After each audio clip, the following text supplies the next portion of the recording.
somehow Kathleen Kennedy returned.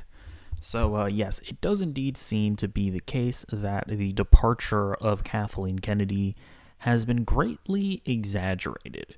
So, Puck originally wrote an article reporting that Kathleen Kennedy was going to be leaving by the end of 2025.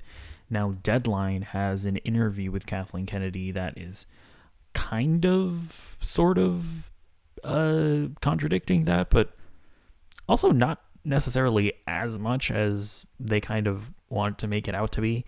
Anyways, let's go through it and see what we can gather. We've read all these speculative reports that you are out, that there's a frenzy for the next person who's going to take over Lucasfilm. What is the truth?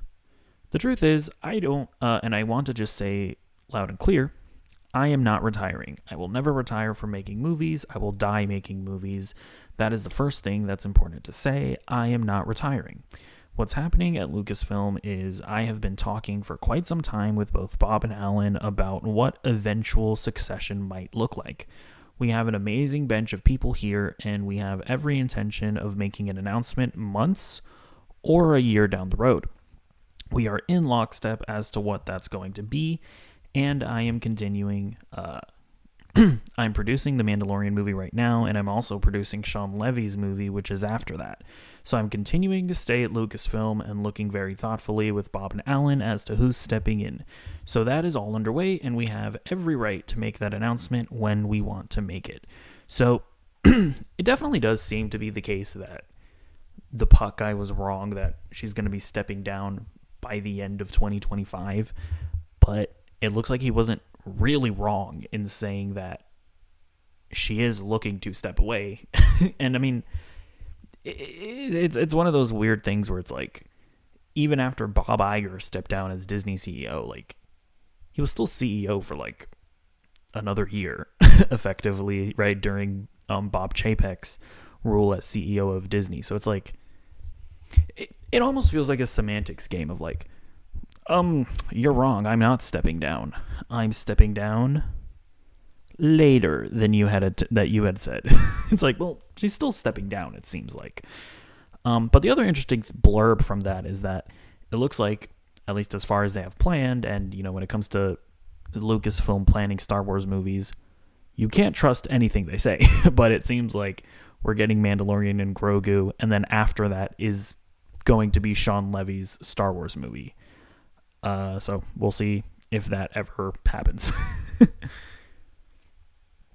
That you are looking within seems to give credence to what we've heard, that an exec like Chief Creative Officer Dave Filoni is in a good position as he works on a Star Wars to write and direct.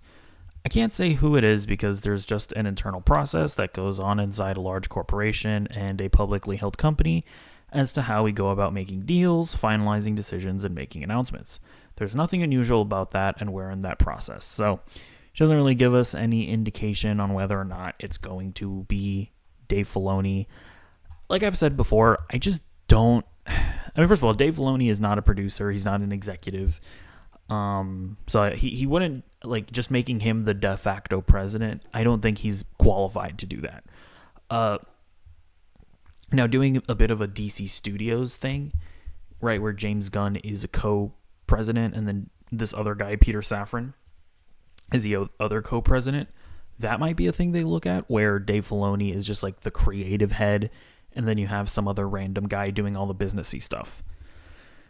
But even then, I mean, when I look at Ahsoka, I'm just like, I don't know. Maybe if Ahsoka Season 2 comes out and it's like a massive improvement, maybe I could have some confidence in him being the head of like story development at Star Wars, but I just don't know. It's like, no offense, but he seems to really only be good at, you know, producing children's shows. It's like you need somebody that's able to do more than that, I feel like, if you want them to be the head of all things creative at Lucasfilm. Again, not to be mean, but I have to call it like I see it. But we'll see. This flurry of press coverage, it sounds like chaos. What's the reality? chaos. There has never been any chaos because we know exactly what the plan is and what we've been talking about. Oh, really? do you now, Kathleen? As I said nonstop for the last couple of years, because for obvious reasons, I'm not going to be here forever. George asked me 13 years ago to step in, and now I'm looking at who's going to replace me. And as I said, we have a bench of people internally to handle the business, the creative side. The job has grown also since I stepped in. There was no streaming. There weren't a lot of the things that we're involved in right now going on. So it has grown. To be fair, I think when she says plan, she means plan for her succession, not plan as in like what they're actually making, because as we all know, that's the main problem. They didn't have a plan with the sequel trilogy and stuff. How far down the road do you expect before a change gets made and then you go off and produce these two big Star Wars things? We'll probably make an announcement months or a year out, and I have every intention of sticking around to help that person be successful. I'm already producing the Mandalorian movie, and Sean Levy's is after that. Okay, you know what? The other thing actually that should be noted is that it's like the way that she's talking about it, it does sound like that Puck guy might technically be right, because if she steps down as CEO, but then she's still around after that, well, then the Puck guy is still right. She was looking to step down as CEO by the end of the year. So, I don't know. It does feel like the Kathleen and this Deadline journalist it feels like they're trying to play word games here to try to discredit the reveal. But, yeah, whatever. I recall these same retirement predictions were rendered a while ago and you re-upped and here you are. What do you make of this fixation on your job status? I truly don't know. And any discussion previously about me retiring or quitting or any of those things, that's complete rumor mill, because through all these reports, I have just continued doing my job and continuing my contract. Nothing unusual. It all has just been manufactured. I mean, obviously, she can't give like the real answer, which is that people don't like the job that you've been doing, Kathleen. So yeah, they're going to be fixated and they're going to get happy when they find out you're retired. I mean, like, obviously he's not going to say that, but I can, because I'm a commentator. That's right, baby.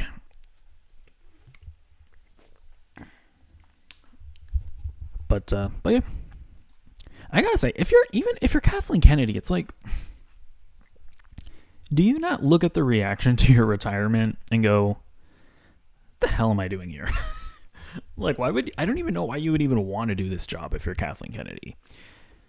I mean, maybe she wants to try to go out on a win. Like, maybe she really puts a lot of effort into making The Mandalorian and Grogu and Sean Levy's movie, like, great. And so that she can go out on a couple big wins, a couple $1 billion Star Wars movies. But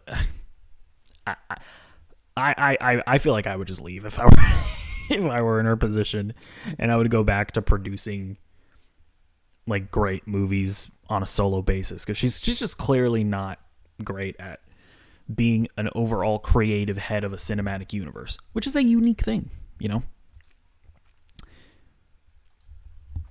The connotation is that you're being pushed aside in need of being replaced, though that's not what I've heard. Is absolutely not the case. It could not be further from the truth, and everything that we do inside of Lucasfilm is in lockstep and in communication with Disney. We all know what's going on. The communication has been completely collaborative, as you would expect.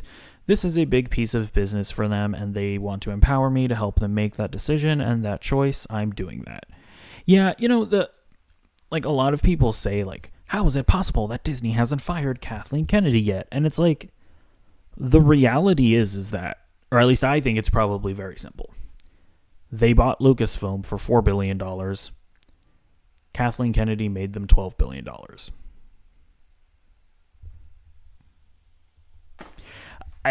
There's this, like, I don't know, we can all sit here and talk about how we don't like the sequel trilogy. We can sit here and talk about how much we hate their streaming stuff.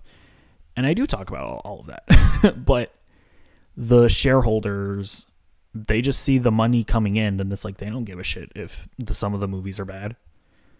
Now, as like a Disney CEO, for example, I think you should be able to see the fact that, like, okay, well, Sure, she's made us a bunch of money, but reputationally, she's also caused damage because we've now seen the Acolyte, kind of tank the last gasp of what was there for like Star Wars enthusiasm. She has not managed to make a movie in like 6 or 7 years, I think. Yeah, like 6 years. I think The Rise of Skywalker came out in 2019. So like, I think if you're Bob Iger, like you obviously have cause to be like, hey Kathleen, what are you doing? But it's like firing as an exec, like a CEO is like not a big task, or it's like not an easy task. And I don't think that you just do it when you're still like a profitable enterprise. So yeah, like I totally get why she hasn't necessarily been fired. To me, it makes complete sense. I'm placing some blame on Marvel's Kevin Feige because he had that magnificent streak of superhero hits and set an impossibly high bar. But now he's starting to take shrapnel. How daunting is it to run a company based on beloved and iconic IP? What has been the most challenging thing about running Lucasfilm when fans of the original trilogy measure everything against it and don't see the business need of broadening the franchise when Disney paid so much for it? It's what Amazon MGM will now go through as it expands the James Bond universe. It is something I think about all the time. It's fascinating to think about how you sustain a brand, especially Star Wars, which is just about to celebrate its 50th anniversary. And so to analyze and understand what was inspiring George when he created Star Wars, when he was still looking at Saturday Matinees and Buck Rogers and Flash Gordon, and those are things of the past and politically what he was reflecting in his stories. Because Star Wars has always had a kind of world building and it reflects a certain amount of our society. The world, needless to say, is changing by the second. Consequently, the audience has changed dramatically how they consume things. We're seeing this reflected in the health of the movie business and what it really means for streaming and what are all these other platforms that may be on the horizon. You're trying to look forward, and at the same time, you're trying to create stories that feel familiar. So you're moving into the future, but you're maintaining a sense of familiarity. I think that's the hardest balance. I mean, I don't know, that I feel like it's just a lot of like wordy nonsense. I don't know. You know what I wish? I wish Kathleen would just at some point be like, yeah, the biggest challenge is pleasing the diehard fans while also trying to make the best movies that you can. And I wish he would just say something like, I acknowledge that we've faltered in the past few years. We faltered with our streaming shows, that we've struggled to make movies, but we are going to do our best to take feedback from the fans and, work with them for a brighter tomorrow. Like, I don't know. Like, it's just like so. The fact that she never says stuff like that, the fact that Lucasfilm never says stuff like that, because remember, that's not the case with Marvel. Marvel has actually come out and been like, yeah, our past few phases have been rough, but we're going to do better.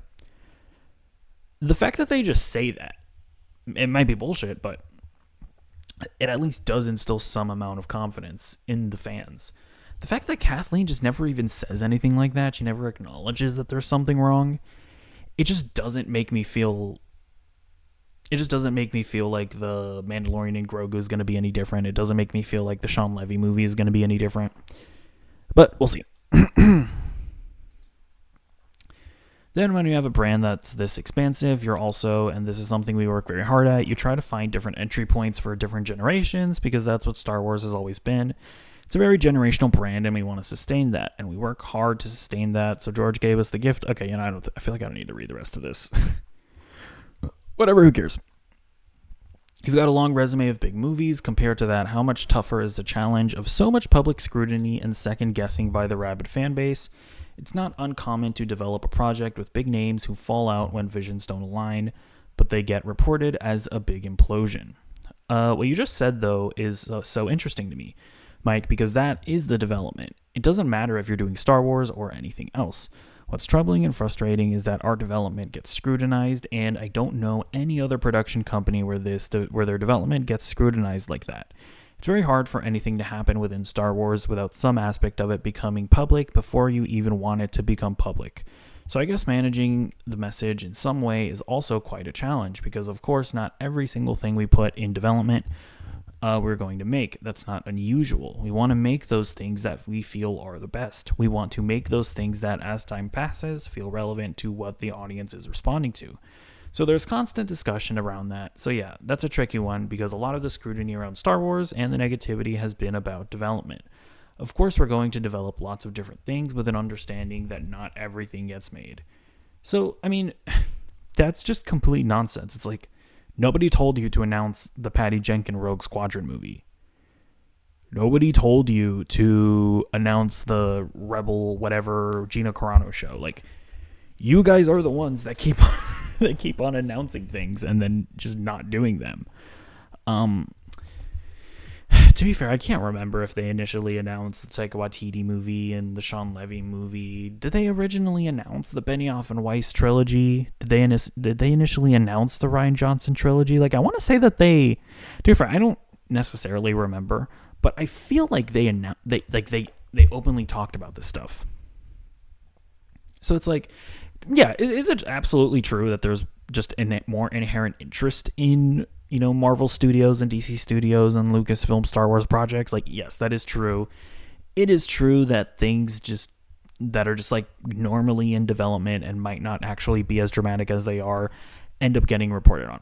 That's all true. But you guys also put your foots in your mouths as well. So like, again, it's just like no acknowledgement, no accountability taken. I feel like that's like the biggest problem with Lucasfilm is that it feels like they have zero self-reflection in anything that they do. And I'm not saying that they don't, but I feel like that's important to like tell that to your audience, you know? But anyways, who am I but a humble YouTuber? I broke a piece last fall about Simon Kinberg making a deal to write and produce a Star Wars trilogy. How's that going? We're absolutely rolling fast and furiously. That has gone exceptionally well, and he's literally going to script as we speak. We'll see something probably around June. Simon, if you remember, he did some work with us years ago with the animated show, which was a really wonderful collaborative experience. And he then got very, very busy with X-Men and then recently became available again, and he segued into this space beautifully. We're really excited about where that's headed. So then this next question is actually very interesting. There are spin-offs, and then there is the core Star Wars story broken into trilogies. Is this a continuation of that? Kennedy says, this is the next iteration, the new saga that moves us into the future. So I believe this is the first time that this has been said, but it seems like the trilogy that Rian Johnson is developing is indeed going to be episodes 10, 11, 12. Like, they might not be called episodes 10, 11, 12, but they are like the next big Chungus, big dick, like this is the next Star Wars trilogy. So we'll see how that goes. And the one by Deadpool and Wolverine director Sean Levy, that's also in the future. It's all post the first 9. So I guess, yeah, so she's confirming here that the Ryan Kinberg trilogy and the Sean Levy movie is going to be after episode 9. Sean's is a standalone Star Wars story that'll take place post 9, maybe 5 or 6 years out. And Mandalorian really stand on its own here because there we're dealing with a whole other era in the New Republic. We have other development going on in that space as well. So that's a space that we're pretty much focused on right at the moment. Because obviously with Mandalorian, we have a pretty good sense of where that's going. And with this, it's all pretty much new characters. We may bring some of the characters back from the sequel saga, but that's pretty much new characters. So yeah, she's also confirming here that Sean Levy's movie is not going to be like a Rey movie or a Finn movie or anything like that. It's going to be a new thing, which is smart, to be fair. Oh, wait. I don't think I've been showing you guys the article. My bad. How many development type projects do you have percolating that you feel confident will turn into something down the line? Um, yeah, I don't know. I don't think we need to read this part. You still got that prequel with James Mangold, who's Oscar nominated for the Bob Dylan movie, A Complete Unknown. Yep, he's working on this script right now. Simon's working on scripts right now. Sean, we had been working with him already for about a year and a half. These guys are available now. Jim, he got a bit delayed because of the Dylan movie and the awards season. You have to accommodate top talent to a certain extent, and quality is so important with what it is we're trying to do. I like to wait for people that I think are passionate and really good to step into Star Wars. So, yeah, it does seem, there was some conversation around whether or not James Mangold was going to do Swamp Thing or his Star Wars movie first. James kind of alluded to the fact that Mangold was going to be preoccupied, and so that's why Swamp Thing is not, going into production anytime soon. So I do think that James Mangold is going to do his Star Wars movie, and then and then he'll do Swamp Thing. So we'll see. And then she also talks about Taika, but it's just like the usual thing of like, oh, Taika Waititi, he's still doing it. I don't know why this is like I don't know what's taking him so long. I just don't think we're ever gonna see that Taika Waititi movie.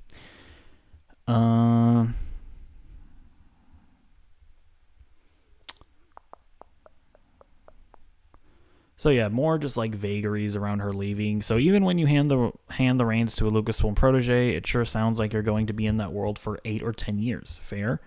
I don't know if I'm going to say that, but yeah, it's possible. Yeah,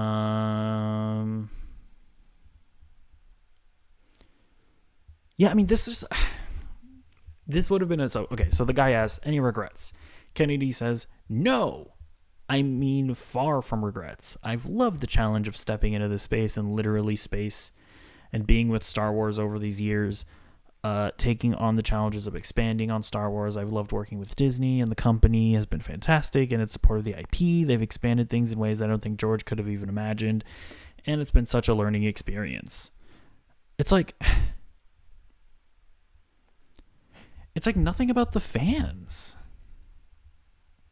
Like, I just don't know how from a PR perspective, just be like, yeah, and we love, we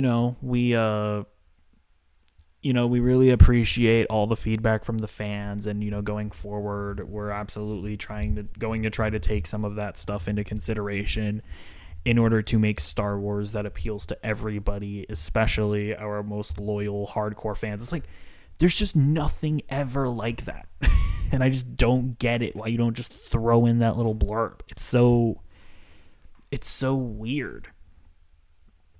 Anyways, the guy asks her, because she mentions Tony Gilroy here. And then the guy asks him, will you arm twist Tony into doing one of these Star Wars movies after he was the uncredited backstop on Rogue One? Kennedy says, I don't know if I can. I don't think he ever believed he'd be a decade inside Star Wars. He's writing some things on his own, and I think he'd like to get back into the director's chair. So we'll see what he does, but he's such a talent, just fantastic. So no, she doesn't really confirm or deny that. It's one thing. 2 final questions. Will you step out as Lucasfilm boss this year? Kennedy says, we really don't know at this stage. There's so much going on, Mike. I don't know. So it's like the fact that she doesn't even say no. It's like they're treating this like this Puck guy. He's full of it. She can't even deny that she's leaving this year. Okay. When it happens, who will make the decision? And then Kennedy says, me. It's my decision. This is 100% my decision. So, yeah. We're just going to have to wait and see what happens with all this. You know what I mean? Like, obviously, everybody was singing the song from the opening of Wicked when they heard the news. But we're still going to have to deal with Kathleen for at least a year or 2 more, I would imagine. And we'll see. I've been saying this, but I do think they're probably going to have a pretty good streak with Skeleton Crew, which, didn't do huge ratings, but the people that watched it really liked it. And then I do think that Andor Season 2 is probably going to be great. Like, it's stuff I find it hard to believe that it'll be bad.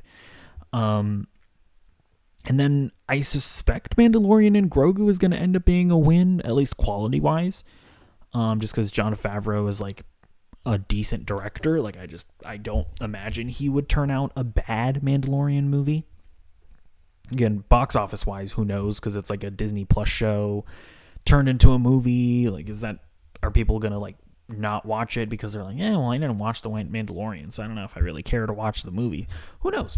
But I think it'll at least be good. So she'll have a winning streak of 3 movies, and then we'll see where that goes from there. But yeah, let me know what you think about any and all of this in the comments down below, and I'll see you in the next video. Goodbye.